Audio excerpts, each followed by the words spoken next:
What's up, guys? We got another broadhead today. This is the Rexpid Big 3. When I look at all the Rexpid broadheads, this is the one that kind of catches my eye. This broadhead actually has two spinning, they call them rotary wing blades. The point of it is supposed to be to help push the broadhead over the rib cage. I've seen some wound channels on these things and they're pretty nasty. They sent me these broadheads. There's no money involved though. I don't have a code, I don't get commission. There's nothing like that. They just asked me if I wanted to try the broadheads out. I said yes. I have no dog in the fight. There's no reason for me to lie. I don't benefit at all. Either way, I'm gonna tell you like it is. So we took a look at the Big 3. That one has the impact drive corkscrew ferrule, you know. And then this one has the two rotary discs inside a fixed blade vented broadhead. So it's like they're constantly thinking outside of the box, and I like that. You know what I mean? I like, if you think about broadheads, there's not a lot of new, I mean, yes, maybe somebody does a single bevel broadhead, you know, or a single bevel version of a mechanical. You know, there's 30 different types of Grim Reapers. This is completely different. And, you know, these have actually been out, I think, like 8 years or something, 7, 8 years. They just haven't got a lot of traction. Initially, the only thing that kind of might be concerning is, are these rotary wing blades, are they gonna withstand if they're shot into bone? Like, are they gonna shatter? Are they gonna, you know, like push back into the broadhead and, you know, bust the broadhead up? With a lot of moving parts like that, there's always room for more issues. You know, is it gonna fly straight? Either way, let's put the Nuri to the test and see what she's got. I just want to mention something as I'm opening this up. One thing I appreciate with companies is, you know, packaging isn't everything, but I do appreciate when people at least go the extra step. This little case here, yeah, it may be cheap and just plastic, but the way they got these broadheads in here, you can close this up, take it with you, throw it in your pack. You know, maybe you got 3 of these and you got 3 of them in your quiver and you want to throw some backups in your backpack. I like that a lot. So first thoughts, taking it out of the pack. Look at this thing. It don't feel cheap now. You know, that was another thing. It seems a little gimmicky. Both of even the Big 3 seemed a little gimmicky, but man, it's solid, you know? Nothing's moving. I mean, these, you think these little discs are moving, they're not. They are sharp. The only downside to this kind of blade is, I don't know how you would sharpen those wheels. I mean, I guess you could if you really wanted to. I don't know, let's shoot this thing. I'm excited to shoot this thing, see how it flies. You see what I'm saying though, there's a lot going on. So if it don't fly completely straight, that's why. We're right at 20 here. We got field point with a yellow knock on it, Rexpid Nuri, green knot.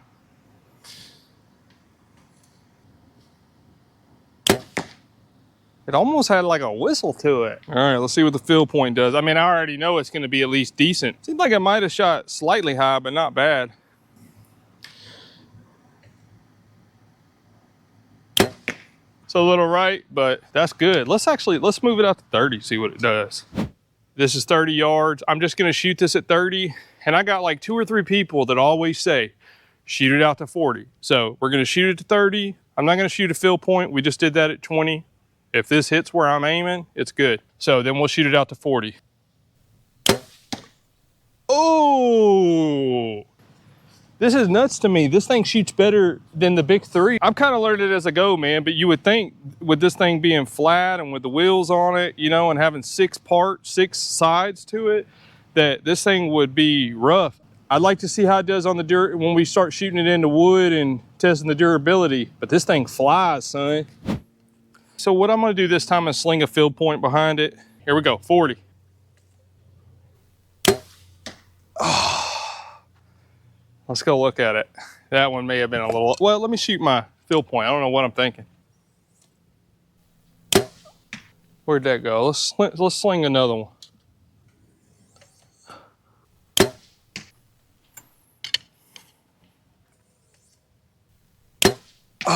That one felt like a bad shot. Let's go look. I can't even see those last 2. All right, so a little low.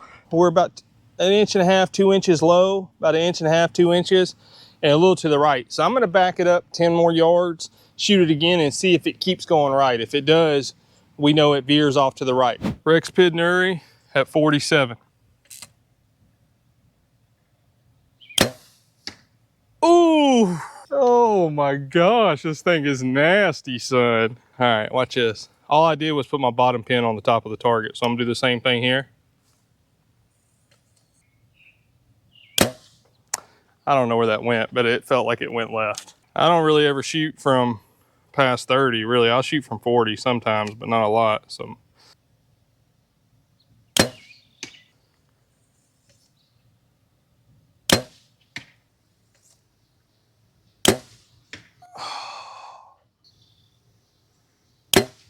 ooh, that had to have been good. Now this arrow's only got one vein. This is more of just a test. I want to see how off it is at 40. Look like it nailed it. Maybe with wind it matters. Look, this one's got two veins. Let's shoot it. I need to redo these. I suck at fletching. That one did not do good. That one didn't do good. I'll throw another Nuri on there, even though I may pay for it. I'll probably end up shooting an arrow. Let's do it anyway. Let's go take a look. So obviously this one right here, that's the one that was, when I shot it, went all wild. But all these other ones right here, you know, at 47, 48 yards, for me, that's not too bad. Let's see which ones are the Nuris. Probably these two right here. Yeah, son, look at this. These two are the Nuris. These are probably bad shots. I'm shooting close to 50 yards. I suck. What can I say? The fact they grouped that good, that's a good sign, man. We got 10% FBI grade ballistics gel. We got a 6x7 block that we just opened, and we're gonna shoot one of these Nuris into the front of the ballistics gel block. Okay, so here we go. I'm gonna try to shoot it a little top left. We're at about 15 yards. Here goes the first shot.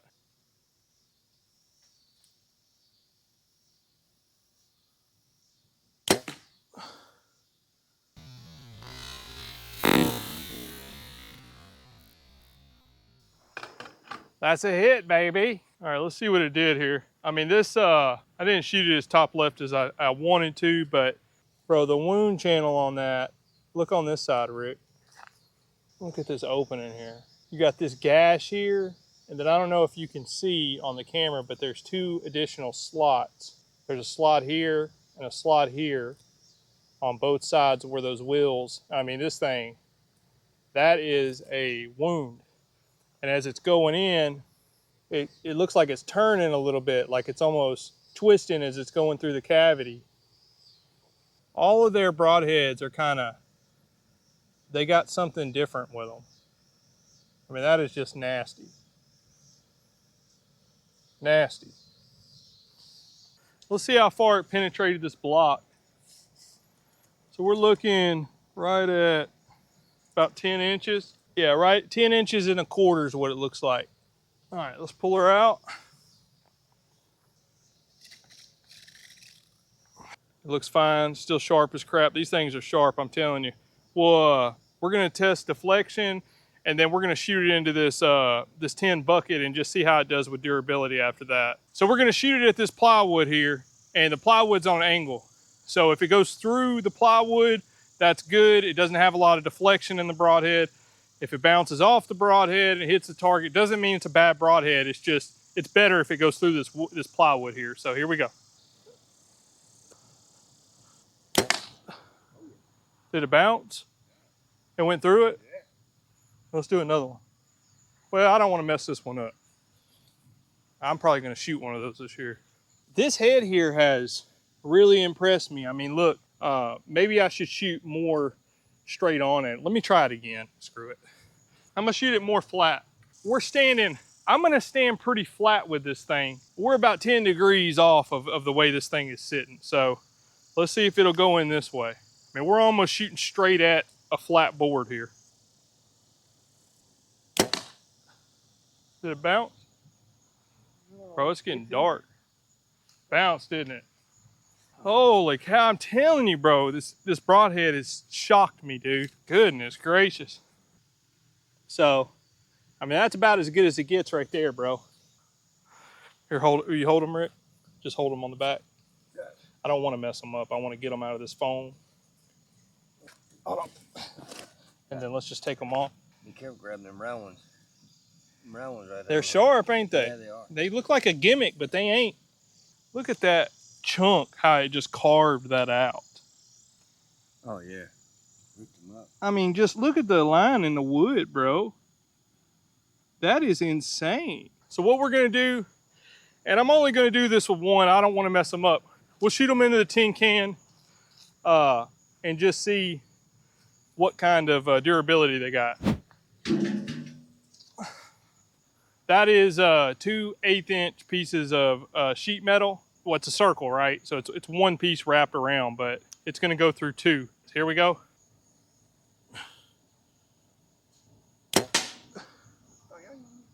Hey, but hey, if that thing doesn't fold up, because you know, they're so thin, the metal is, I will be shooting those this year. Now you would think this thing would just crumble up.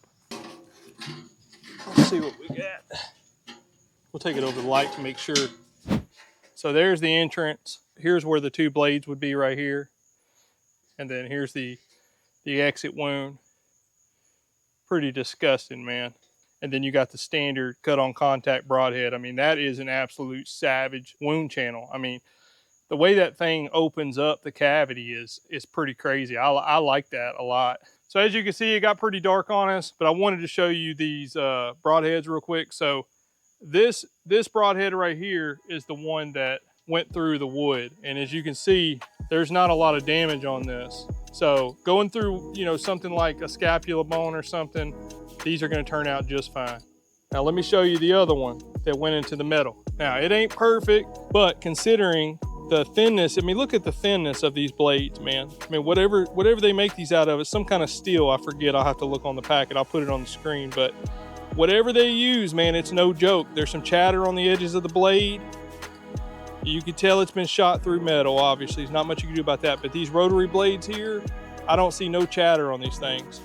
All right, so all in all, the Nuri is a smoking broadhead, man. I to be honest, when they sent me these with these rotator, circular rotating blades, I thought this thing would bust all to pieces. The fact that it's as durable as it is, the thing flies like a dart. The wound channel it creates is just a savage wound channel. It's pretty incredible. Whoever came up with this circular disc design has a pretty creative mind, and I do think that, who knows, man, I may actually hunt with these. We're still gonna be hunting for the right broadhead for 2024.